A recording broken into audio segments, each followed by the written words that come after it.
کوئی بہت زیادہ بڑا نہ ہو جاتا، اور اگر آپ کے نام قرآن مجید میں ہوتے تو لوگوں کو ماننا بہت آسان تھا. اور لوگوں کا اعتراض یہ ہے کہ اگر آپ اس سے مراد ہے تو آپ کے نام قرآن مجید میں کیوں نہیں؟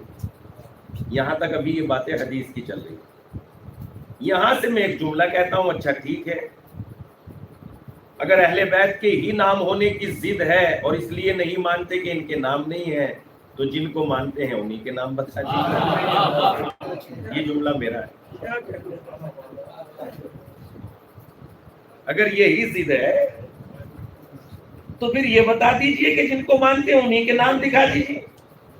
ہم تو ثابت کر دیں گے ہر اعتبار سے، چونکہ ہم نے حقیقت کو مانا، ہم تو ثابت کر دیں گے، لیکن آپ سے ثابت نہیں ہوگا. ٹھیک، لوگ یہ کہتے ہیں کہ اگر آپ کے نام ہوتے قرآن مجید میں تو ہمیں ماننا. دیکھیے فضائل علی سنیے، امام جعفر صادق علیہ السلام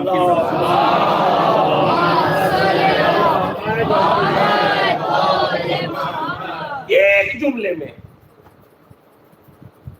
ابو بصیر بیٹھ جاؤ،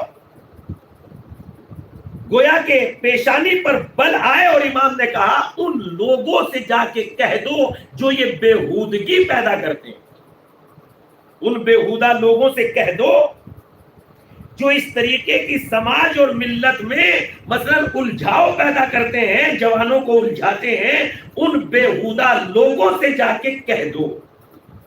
کیا کہہ دیں؟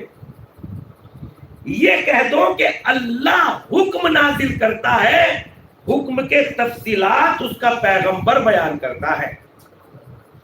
اور اب امام صادق اب تفصیل کے ساتھ فرماتے ہیں، اے ابو بصیر، اللہ نے حکم کو نازل کیا، کہا اقیم الصلاۃ، نماز پڑھو، مگر یہ نہیں کہا کتنی رکعت پڑھیں، صبح کی کتنی رکعت ہو، دوپہر کی کتنی رکعت ہو، شام کی کتنی رکعت ہو، مغرب کی کتنی رکعت ہو. اگر دین کو قرآن سے سمجھنے جاؤ گے تو 2 رکعت نماز نہیں تیار کر سکتے، 2 رکعت نماز نہیں تیار کر سکتے.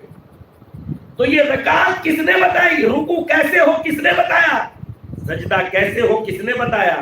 قرات کیسے ہو کس نے بتایا؟ قنوت کیسے ہو کس نے بتایا؟ قیام کیسے ہو کس نے بتایا؟ ابو بصیر نے کہا آپ کے جد محمد مصطفیٰ صلی اللہ علیہ وسلم.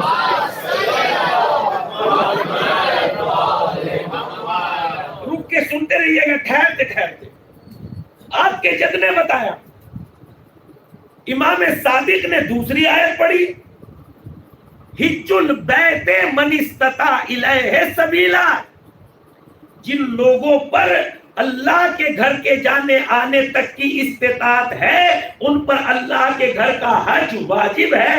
اے ابو بصیر، اللہ نے حج کا حکم دیا ہے، یہ نہیں بتایا طواف کیسے ہوگا، طواف پیغمبر نے بتایا، صحیح پیغمبر نے بتائی. میدان مشعر میں کیسے ٹھہریں گے پیغمبر نے بتایا، میدان مینا میں کیا کریں گے پیغمبر نے بتایا، میدان عرفات میں کیا کریں گے پیغمبر نے بتایا، رمی جمرات کیسے کریں گے پیغمبر نے بتایا، رکن و مقام کے درمیان میں 2 رکعت نماز کیسے پڑھیں گے پیغمبر نے بتایا.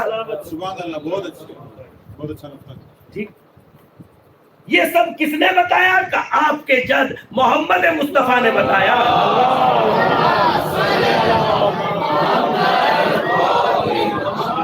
یہ سارے تفصیلات سب پیغمبر نے بتائے. پھر اس کے بعد امام نے تیسری آیت پڑھی، وَآتُوا الزَّکَاۃَ، اور قرآن نے کہا زکات نکالو. کتنے غلے پہ کون سی زکات ہوگی یہ کس نے بتایا؟ اونٹ جب اتنے ہو جائیں گے تو زکات کیا ہوگی، گائے بھینس بکری جب اتنی ہو جائے گی تو زکات کیا ہوگی، کشمش جب اتنے ہو جائیں گے تو زکات کیا ہوگی، کھجور جب اتنے ہو جائیں گے تو زکات کیا ہوگی. نلکوپ سے پانی دیا گیا ہے یعنی ٹویل سے، اس کی زکات کچھ اور ہے. بارش سے برسنے سے غلہ پیدا ہوا ہے، اس کی زکات کچھ اور ہے. اے ابو بصیر، یہ سب کس نے بتایا؟ کہ آپ کے جد نے بتایا. کہ بس یہ طے ہو گیا نا، خدا حکم نازل کرتا ہے، تفصیلات ہمارے جد بتاتے ہیں. تو یہ حکم بھی خدا نے نازل کیا، اطیعوا اللہ و اطیعوا الرسول و اولی الامر منکم، اور ہمارے جد نے اس کے تفصیلات میدان غدیر میں بتائے. من کنتم مولا ہو ہائے